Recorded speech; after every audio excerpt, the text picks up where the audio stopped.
기독교는 오래전부터 사순절을 지켜왔는데요. 이 사순절 기간 동안에 자신을 성찰하고 또한 경건과 절제 생활 가운데에 또 아름다운 신앙의 절기로 우리가 지켜왔습니다.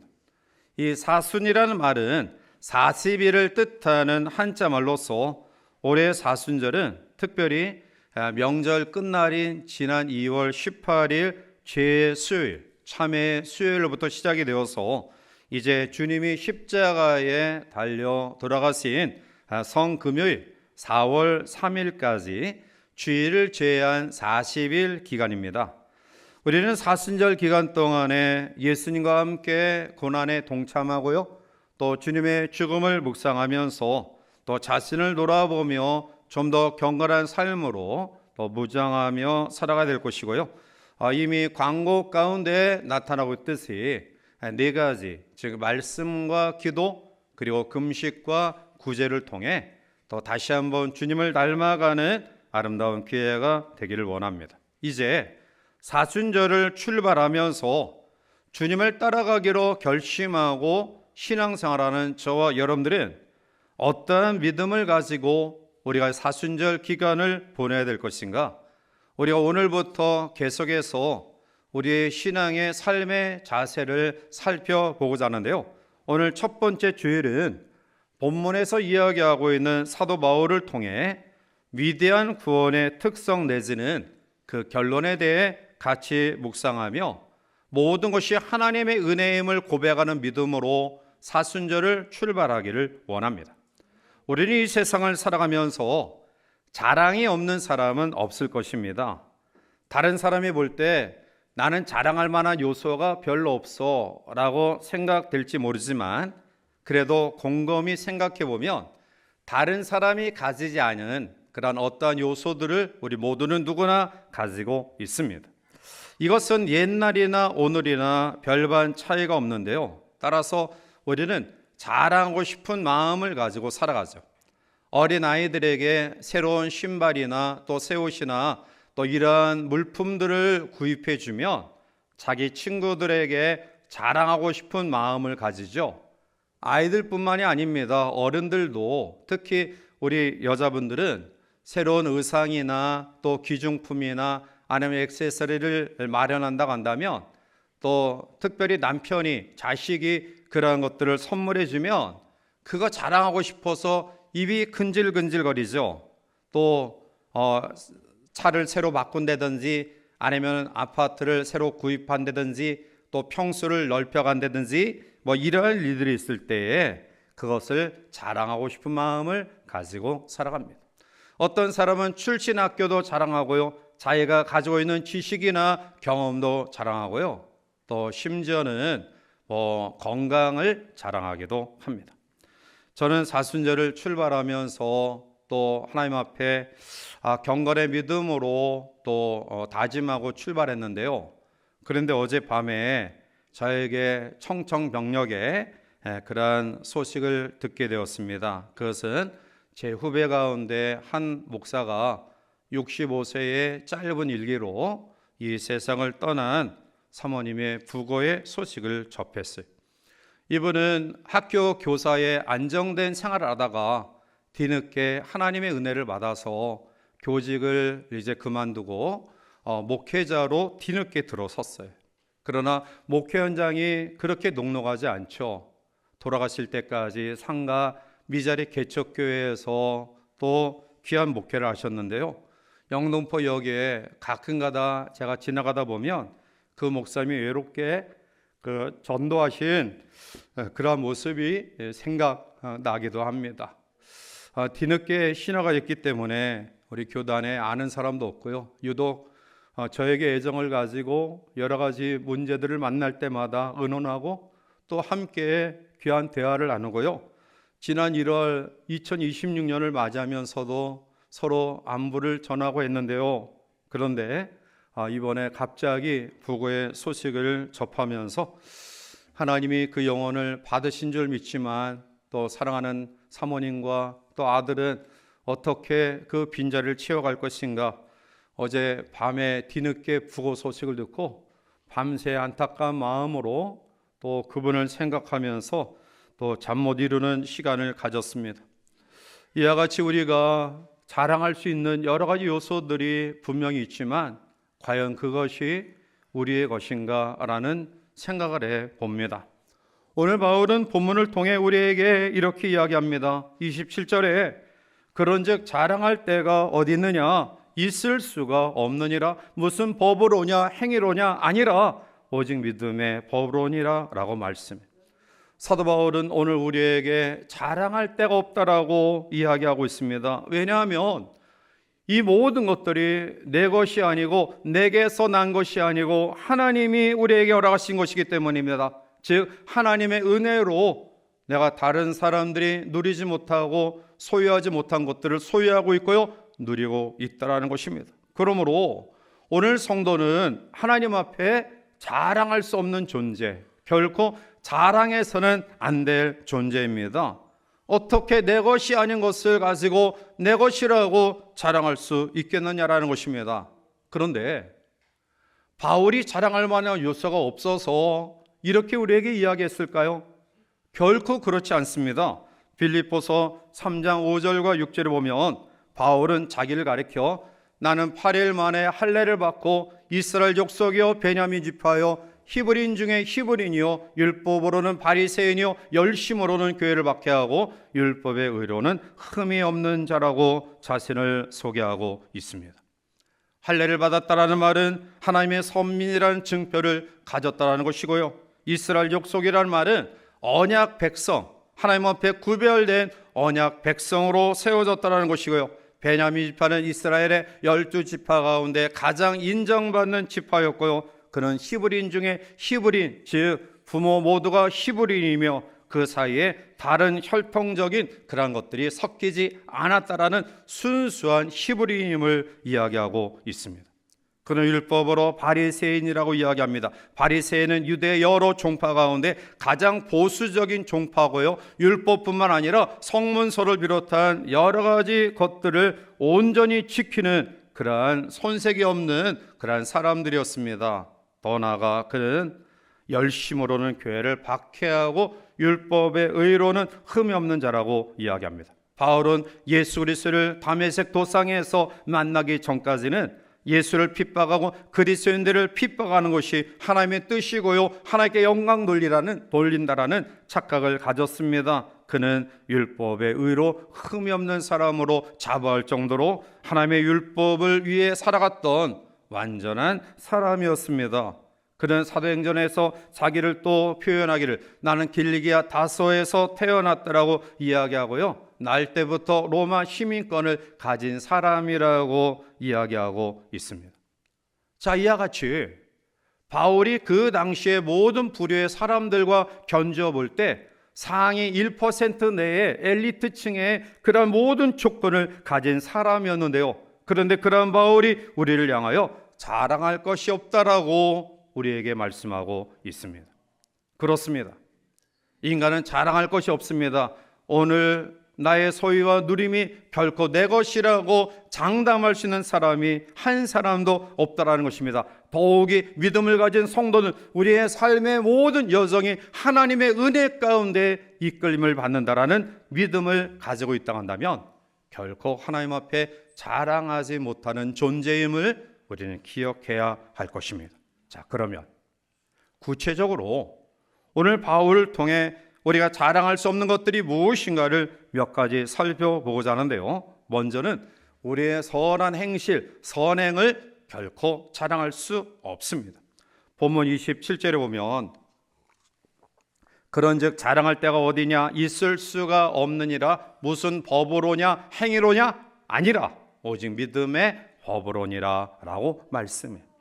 율법을 잘 지켰다고 해서 하나님 앞에 자랑할 수 없다는 것입니다. 왜냐하면 인간은 절대로 율법을 완전하게 지킬 수 없는 존재이기 때문에 그렇습니다. 율법을 우리가 613가지로 분류하고 있는데요, 그 613가지는 하라라는 명령과 하지 말라는 금령으로 되어져 있죠. 그것이 줄어들어서 10계명 가운데도 1부터 4 하나님께 대한 계명 가운데 하라라는 명령과 하지 말라는 금령, 그 금령이 있고요. 그리고 5부터 마지막 10번까지의 계명 가운데도 하라라는 명령 그리고 하지 말라는 금령으로 구성되어 있습니다. 자, 그런데 외양상으로 우리가 613가지의 율법을 지켜가는 과정 속에 노력하고 그리고 조심하고 절제해서 612가지를 지켰다 합시다. 그런데 마지막 하나를 지키지 못한다고 한다면 그는 율법을 범한 사람이 되는 것입니다. 또한 외형적으로 그것을 지켰다 할지라도 그 마음속에 악을 품지 아니하고 불의를 품지 아니한다라고 누가 자부할 수 있느냐라는 것입니다. 오늘 하나님이 우리에게 말씀하신 것처럼 너희는 마음을 다하고 뜻을 다하고 목숨을 다하여 주 너희 하나님을 사랑하라 라는 이 말씀 앞에 온전히 자유로울 수 있는 사람이 과연 누가 있느냐라는 것입니다. 오늘 하나님 우리에게 예수님을 믿음으로 구원받게 하신 이유가 있습니다. 에베소서 2장 8절과 9절을 보면 너희는 그 은혜에 의하여 믿음으로 말미암아 구원을 받았으니 이것은 너에게서 난 것이 아니요 하나님의 선물이라. 행위에서 난 것이 아니니 이는 누구든지 자랑하지 못하게 함이라. 아멘. 그렇습니다. 오늘 하나님께서 예수 그리스도를 믿음으로 우리를 구원의 반열에 세워주신 이유는 바로 자랑하지 못하게 하기 위함이다라는 거예요. 자, 그런데 처음 예수님을 믿는 사람들 가운데 또한 신앙생활을 하는 사람들 가운데 어떤 마음을 가진 사람들을 가끔 보냐 하면 자, 하나님께서 우리에게 믿음으로 구원받게 하신 사실이 너무나 단조로운 거예요. 우리의 마음속에 내가 뭔가 좀 열심을 내서 하나님 앞에 뭔가 봉사하고 헌신하고 충성해서 그것을 인하여 구원받으면 지금 자부심을 가진 채 그냥 예수님의 보혈을 믿는다, 그 믿음만 가지면 구원받는다. 그것이 일부 성도들 가운데 좀 하찮게 보여져요. 그래서 내가 뭔가 해야지만이, 내가 뭔가 투자해야지만이 이 구원에 부끄럽지 않다라는 생각을 가진 사람들이 있는데요. 그러나 그것은 잘못된 사상이에요. 여러분, 믿음까지도 자랑이 되어서는 안 돼요. 오늘 이곳에 나와 하나님께 예배하는 여러분들조차도 우리가 하나님이 믿어지는 믿음, 교회에 나오는 믿음을 주셨기 때문에 나온 것이지요. 물론 여러분 마음속에 내가 결심하고 다짐하고 또 부모의 권유와 사랑하는 이의 권유를 통해 오늘 이곳에 나왔다라고 생각할 수 있을지 모르겠지만 그 마음도 하나님이 주신 마음임을 믿으시기 바랍니다. 하나님이 여러분들을 사랑하셔서 믿어지는 믿음, 하나님 앞에 나와 예배하는 믿음, 하나님 앞에 구별되이 병상에서 영상으로 예배하고자 하는 그러한 마음, 이 믿음을 주신 거예요.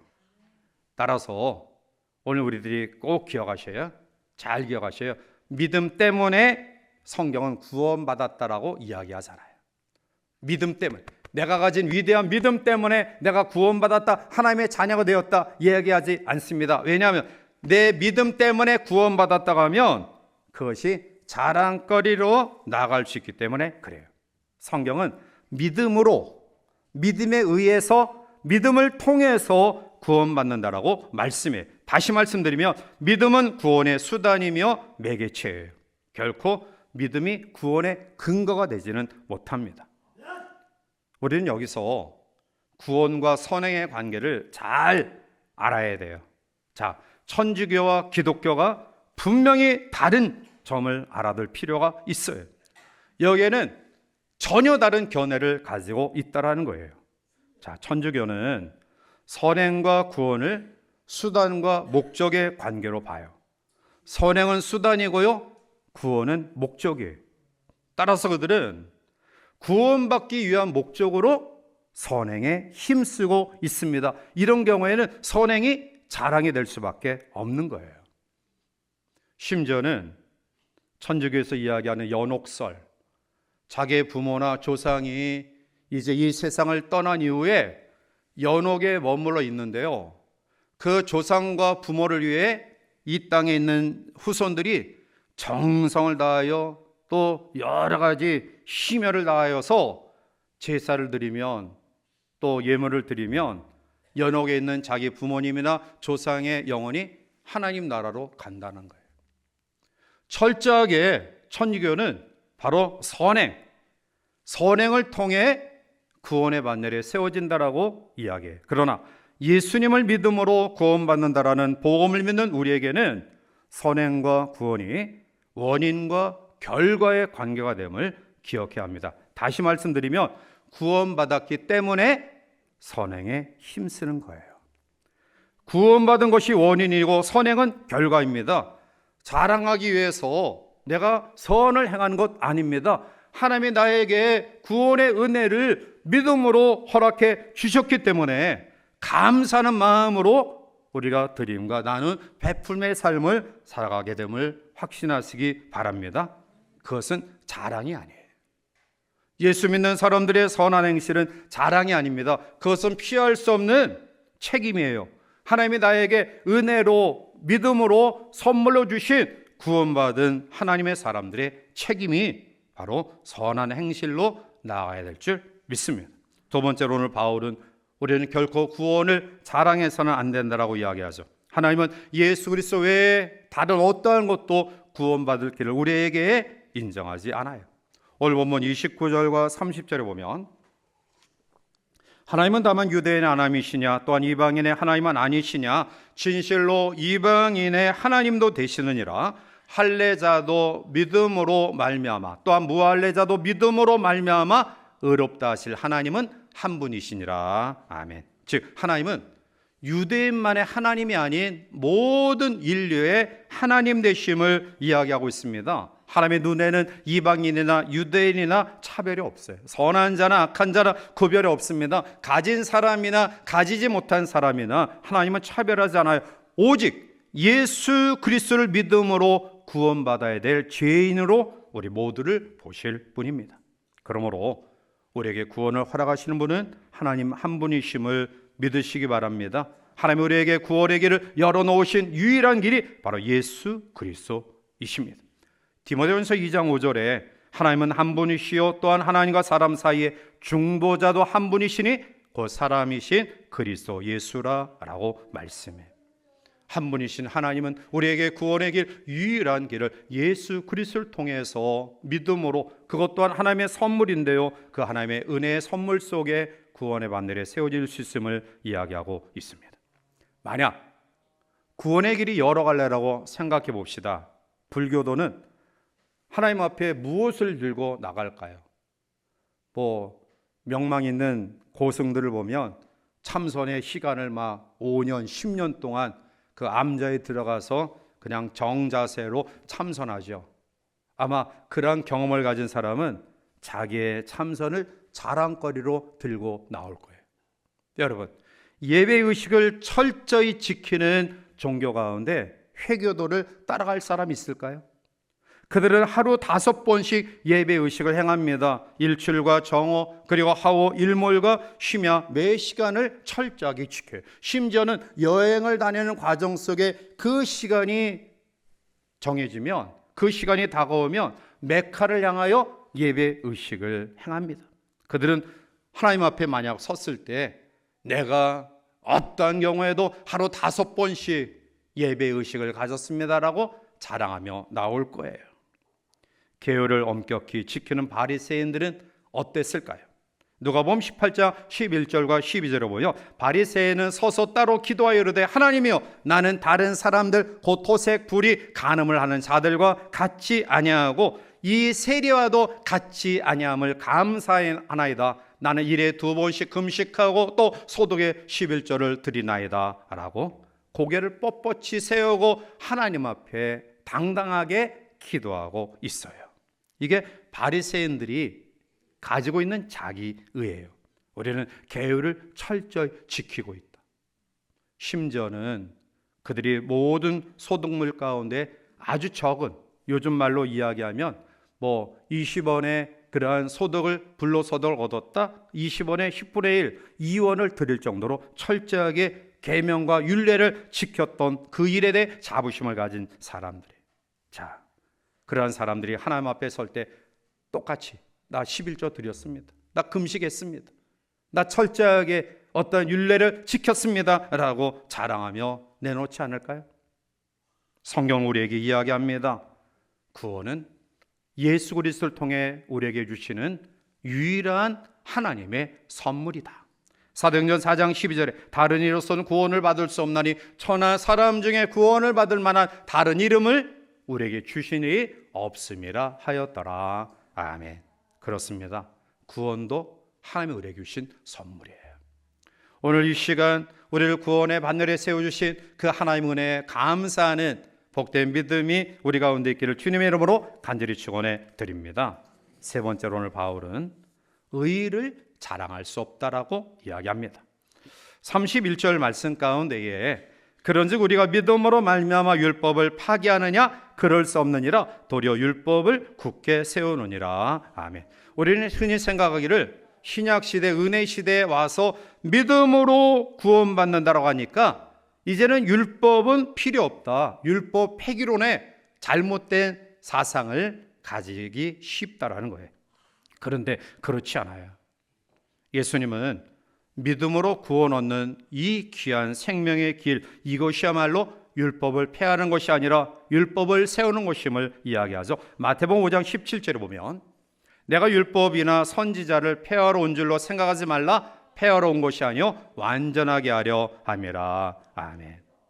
여러분, 죄인된 우리를 의인되게 하기 위해 예수님이 율법에 순종하셨고요, 그리고 우리 대신 십자가 율법의 심판을 받아 달려 돌아가심으로 하나님의 거룩하심, 하나님의 공의로움을 나타내신 거예요. 로마서 3장 10절에 의인은 없나니 하나도 없다. 로마서 6장 23절에 죄의 삭은 사망이다 말씀. 오늘 아담 이후에 모든 인류는 죄의 결과로 죽을 수밖에 없고요, 하나님 앞에 완전한 의인 없습니다. 그런데 이것을 이루기 위하여 무음하신 예수님께서, 죄도 없어진 그분께서 십자가에 달려 돌아가심으로 하나님의 공의를 이루셨고요, 결국 그 하나님의 은혜 속에 온전한 의를 이루신 예수님의 의가 오늘 우리에게 전가되어 우리가 의로운 사람이 된 거예요. 그래서 성경은 우리를 가리켜 칭의, 의롭다 하심을 얻은 자다라고 이야기해요. 이것은 바로 내가 잘나서, 내가 죄가 없어서, 내가 모험해서 의로운 자리에 세워진 것이 아니라 예수 그리스도께서 우리를 대신하여 율법의 심판을 통해 하나님의 의를 이루셨고요, 그리고 그 일을 믿는 믿음을 통해 우리에게 그 의가 전가되어 칭의, 이제 너는 의로운 자다라는 칭함을 받게 된 거예요. 이러한 사실을 기억하면서 과연 하나님 앞에 내가 다른 사람보다 좀 더 나은 의의를 자랑할 수 있을까요? 우리가 잘 아는 알버트 슈바이처 박사는 아프리카 오지에서 52년 따뜻한 인류애를 펼친 사람이죠. 그는 자기의 모든 명성과 안전된 생활을 포기하고 아프리카 오지에 가서 사랑의 시술을 베풀므로 모든 사람들에게 성자라는 칭호를 받게 됩니다. 그의 이 공로가 인정되어 1952년 노벨 평화상을 수상했고요, 노벨 평화상의 이 상금을 가지고 오히려 남한자촌을 건립하여 또 의술을 통해 귀한 사랑을 베풀었어요. 그런데 만약 이 슈바이처 박사가 예수 그리스도를 통한 믿음의 의, 또 믿음의 구원을 받아들이지 못했다고 한다면 그는 하나님 앞에 어떻게 설까요? 하나님, 나 어려서부터 또 내 젊은 시절부터 모든 세상의 부귀 명예 영화를 포기하고 하나님께 헌신했습니다. 아프리카 오지에 가서 의술을 베풀었습니다. 그리고 상금 받은 것조차도 이제 나은 자촌을 건립해서 이런 일을 했습니다 라고 하나님 앞에 나아갔다 한다면 하나님이 그 일을 인정하실까요?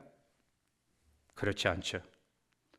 오늘 우리가 하나님 앞에 의로움을 인정받는 길은 바로 예수 그리스도를 믿음으로 우리가 죄의 사함을 받고 하나님의 은혜로 선물로 하나님의 자녀가 되었다라는 이 아름다운 신앙이 바로 우리로 하여금 의로움의 자리에 세워지는 것이지, 여러분들이 행한 공로와 또 치적과 업적을 통해 우리가 하나님 앞에 의로운 자로 세워지는 것 아닙니다. 사랑하는 성도 여러분, 사순절을 출발하면서 우리는 어떠한 의식과 마음을 가지고 이 사순절 기간을 생활하기를 원하십니까? 오늘 첫 번째 시간을 통해 자랑에 대해서 같이 한번 살펴보았어요. 현대인들은, 우리 남자들은 몸짱, 여성분들은 아름다운 외모, 또 심지어는 그가 가진 그러한 외적인 것들로 인해 자랑하죠. 그런데 여러분, 제가 또 여러 또 장례를 치르면서 또 마지막 시신의 모습을 보면 뭐 건장하고 아름답고 또 이러한 분들도 다 마지막에는 똑같아지더라고요. 우리가 가진 지식, 그것이 영원한 것 같이 생각되어지지만 사실 그렇지 않죠. 권력도 마찬가지입니다. 세모 10년이라는 말이 있듯이 우리의 권세와 영화 또한 오래가지 못해요. 우리는 따라서 자랑할 수 없는 존재들이다. 오늘 우리들이 그러한 가운데서 자랑해야 될 부분이 뭘까요? 그것은 바로 고린도전서 2장 2절에 바울이 고백했던 것처럼 내가 너희 중에서 예수 그리스도와 그의 십자가에 못 박히신 것 외에는 아무것도 알지 아니하기로 작정하였습니다. 아멘. 예수 그리스도만 우리의 자랑의 대상이 되시기를 바랍니다. 그것이 바로 은혜예요. 은혜를 우리가 경험할 때 우리는 겸손할 수 있고요, 하나님의 은혜를 우리가 기억할 때 우리는 쉽게 좌절하거나 우리의 삶을 포기하지 않아요. 모든 것이 하나님의 은혜 속에 진행되는 삶이기 때문입니다. 이제 사순절을 출발하면서 저는 여러분들에게 몇 가지 당부의 말씀을 드리고자 해요. 우리가 주님 닮아가기를 원하는 마음으로 우리가 사순절 기간을 출발하면서 말씀과 기도로 다시 한번 무장하는 귀한 기간이 되기를 바랍니다.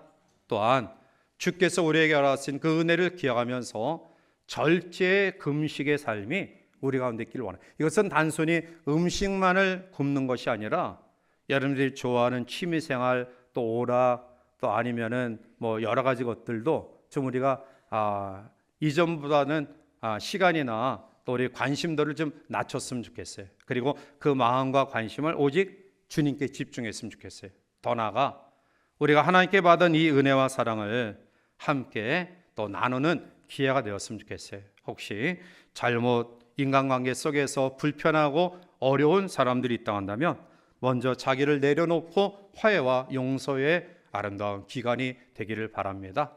그래서 모든 것이 하나님의 은혜입니다 라는 믿음으로 우리가 부모를 대하고 이웃을 대하고 자녀를 대하고 또 하나님을 섬기는 우리 모두가 되어서 하나님 앞에 사순절을 경건하게 또 믿음으로 살아가는 우리 모두가 되시기를 주님의 이름으로 간절히 축원해 드립니다.